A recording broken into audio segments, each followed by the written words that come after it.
Alright viewers, so when I left you last, I got to go for a drive in this. Now I just showed you up and down the driveway, but I did end up taking it up and down the road. It was very harrowing.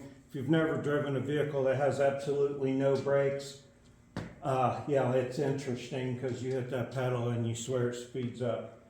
But I digress. I never checked the fuel tank. I went back there and tapped on the tank. It was hollow as anything. I poured gas in. You could hear it hit the bottom and splash. So the tank was bone dry.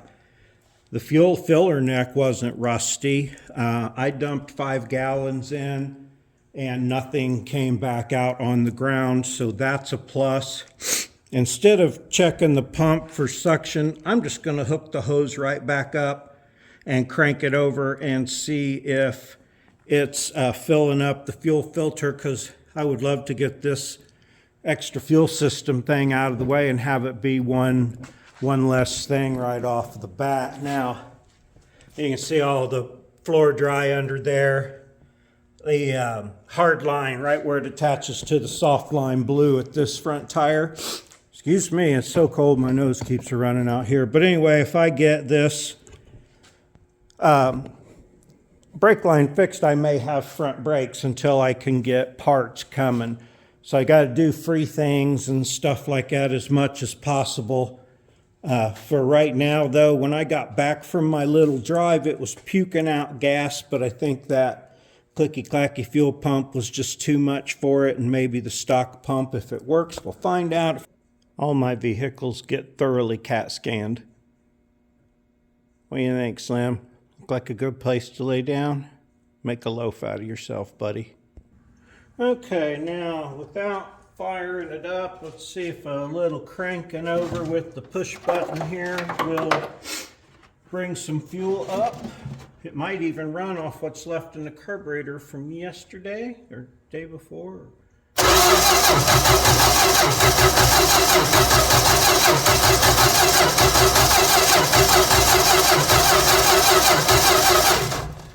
Okay, maybe it needs to run. Okay, it's turned on.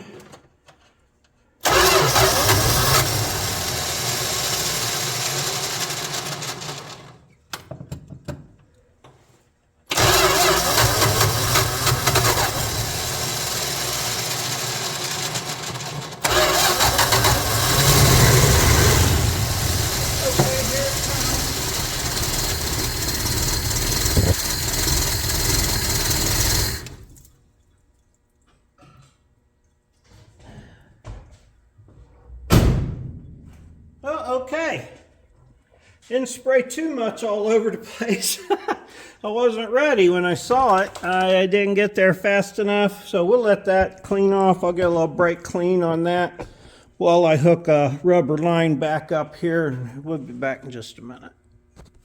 All right, here one more time with the factory fuel system hooked back up.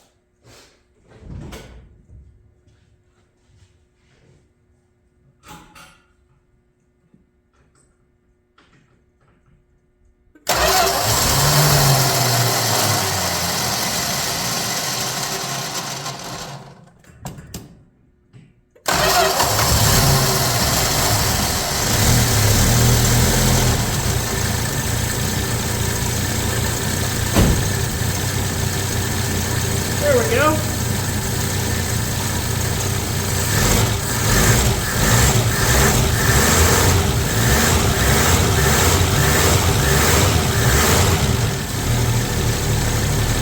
Hey, it really seems to run better with the factory fuel system. Oh, it isn't idling so fast and puking gasoline out of the carburetor like it was. So, oh yeah, that doesn't even look bad. I mean, that filter was kind of old and sketchy looking, but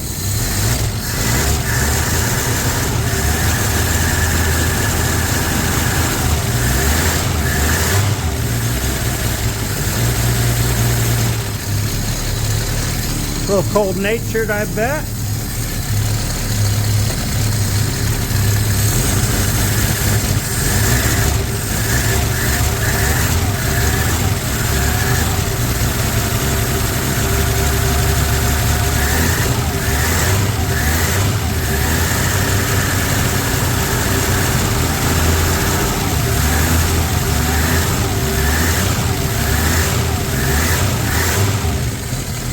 maybe running a little rough. Could be from what's in the tank there, I don't know.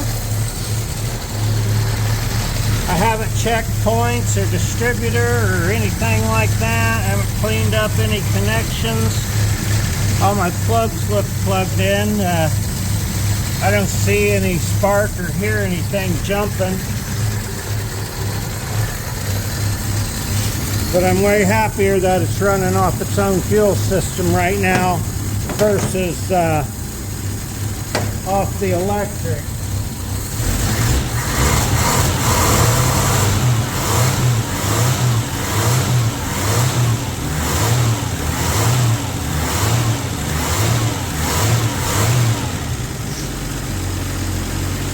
Oh yeah, that's way better.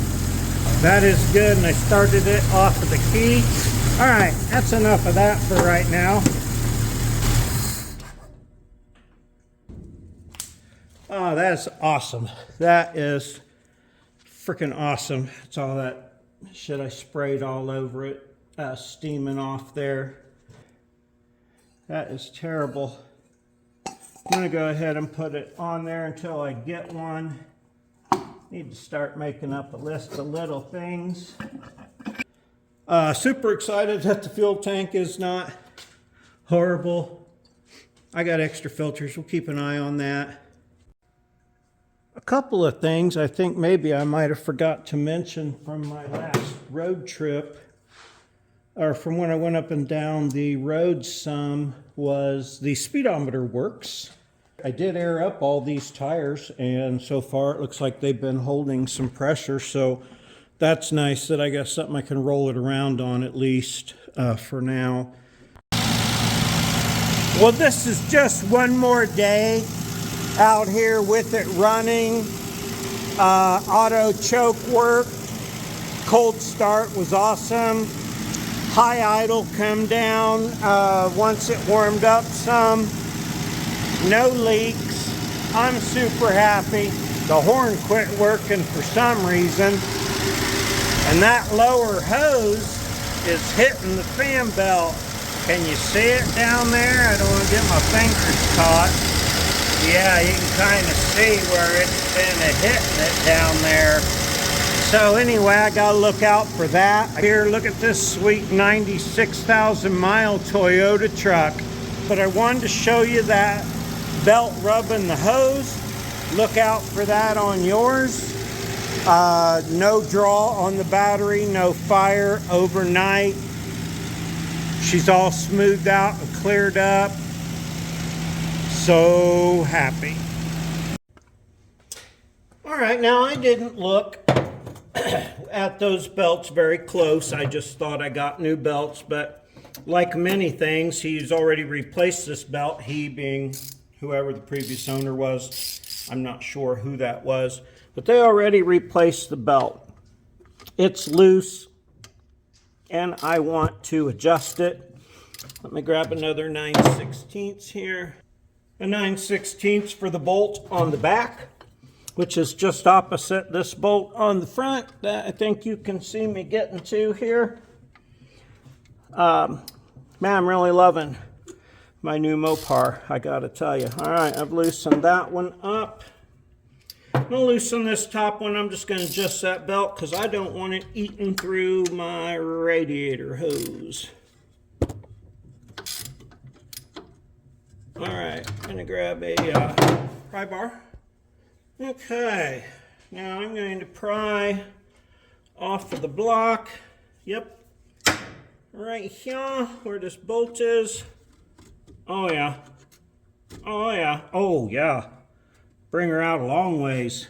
Not that close to the end, but closer. But that ought to keep it off of that hose.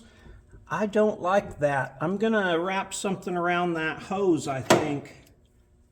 But hopefully this will help to bring it out.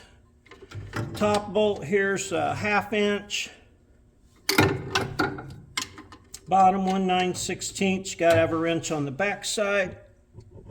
Remember, you're going into an aluminum alternator. You don't want to overdo it.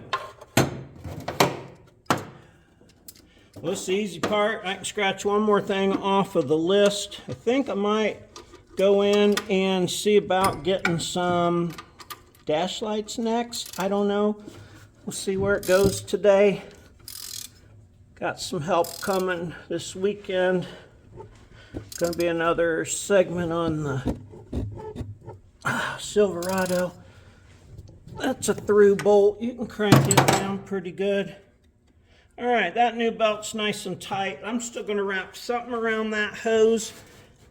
Maybe a little piece of sheet metal, tin, or a license plate or something, and I'll clamp it down. I'll show you that here in just a second. All right, now I couldn't really show you what I was doing there because that took both of my hands, but you can see that little piece of metal down in there. It's in the way of where the hose was, or the belt was rubbing. Tightening the belt, I think, will just take care of it. But that little piece of sheet metal will make me, feel better. And that was simple and easy. Tightening the inside mirror up.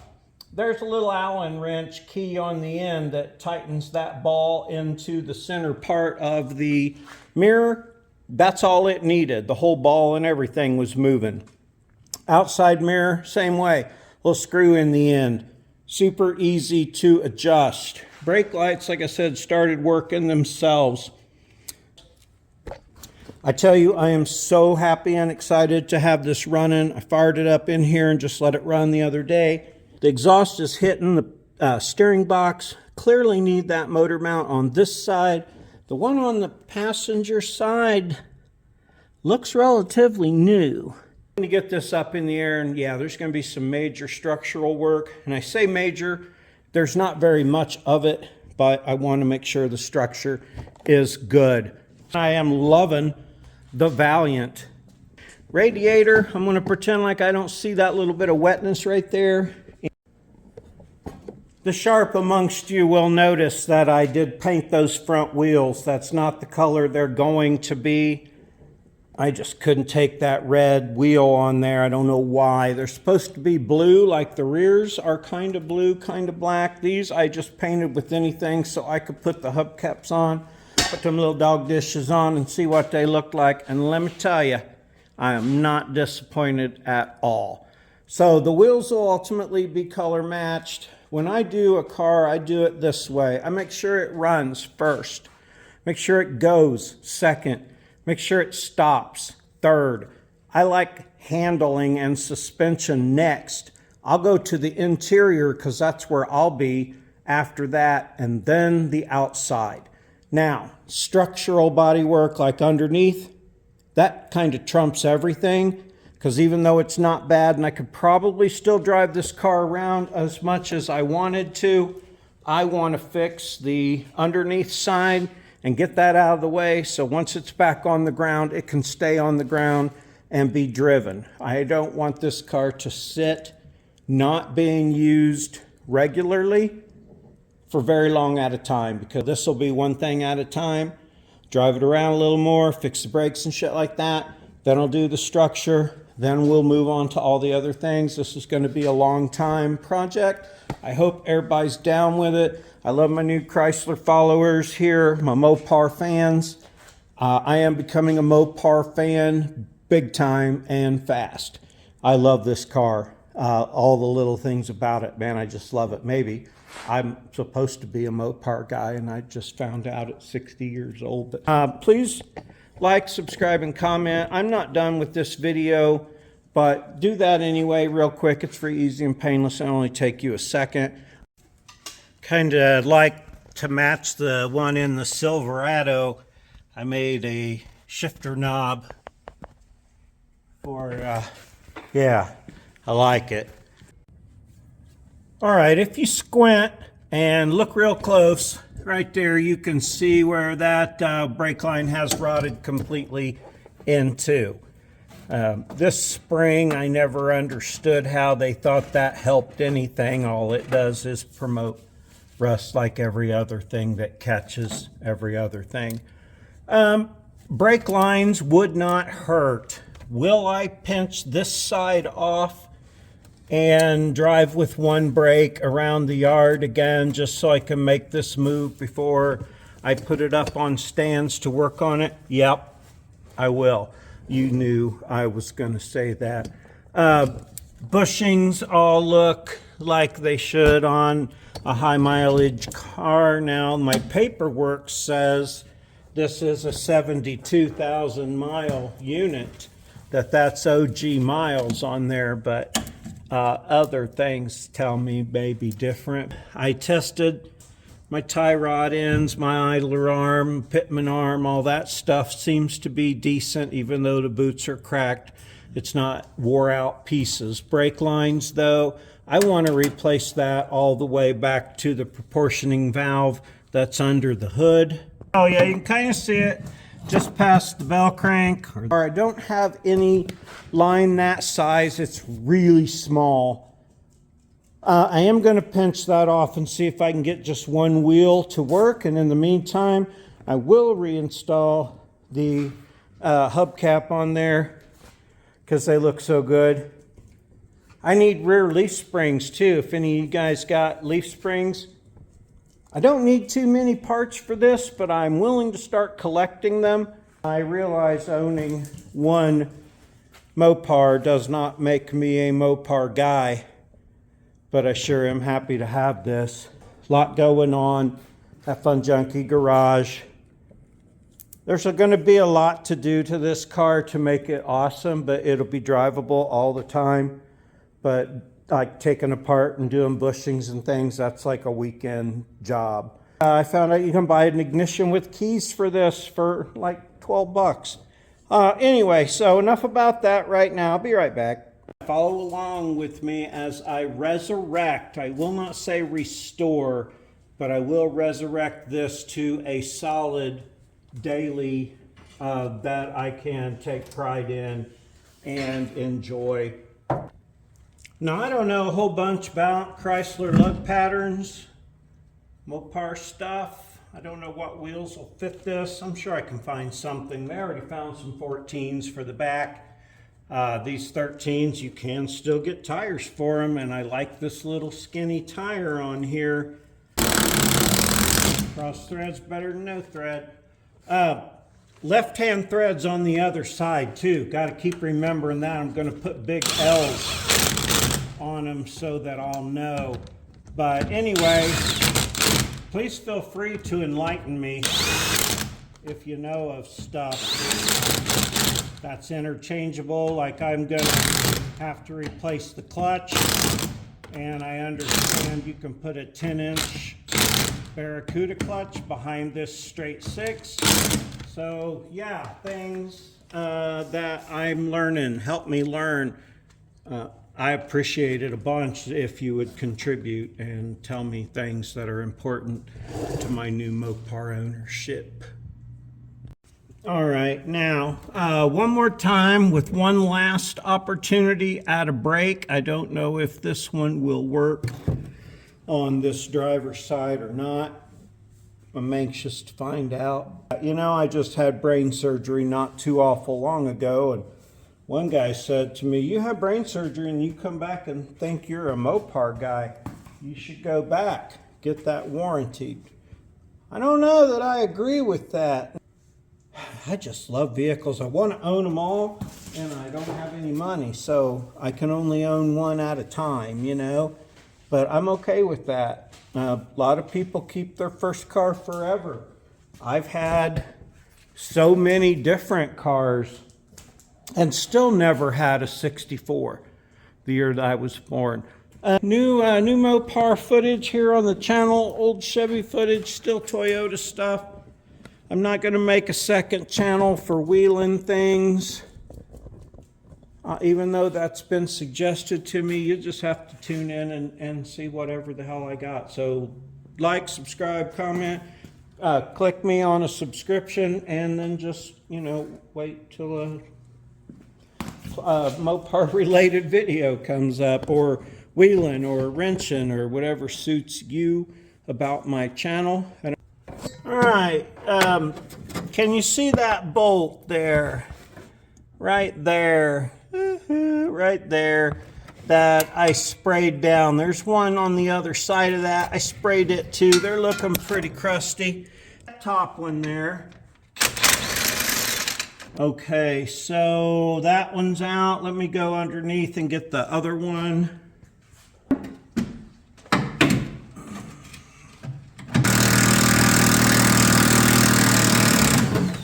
Hey, all right. That one gave right up. Can I raise this motor up enough without using the engine hoist? No, probably gonna have to use the engine hoist.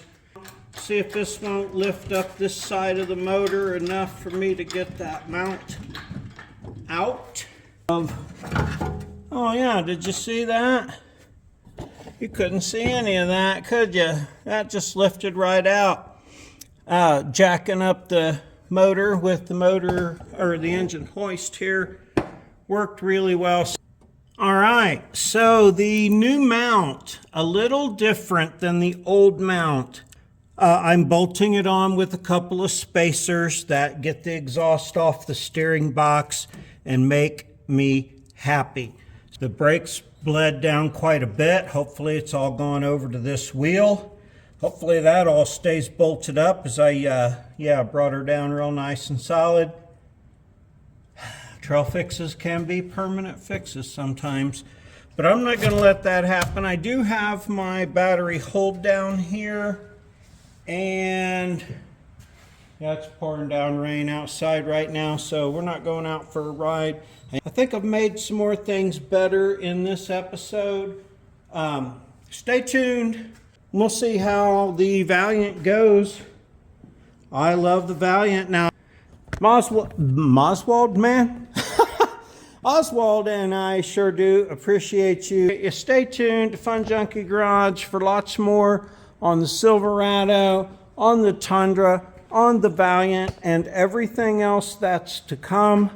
2025 is a great year for Funjunkie Garage. Things are looking up. We sure appreciate you. Thanks for joining me for some of the best mediocre automotive content on YouTube. I love you. Have a super great day.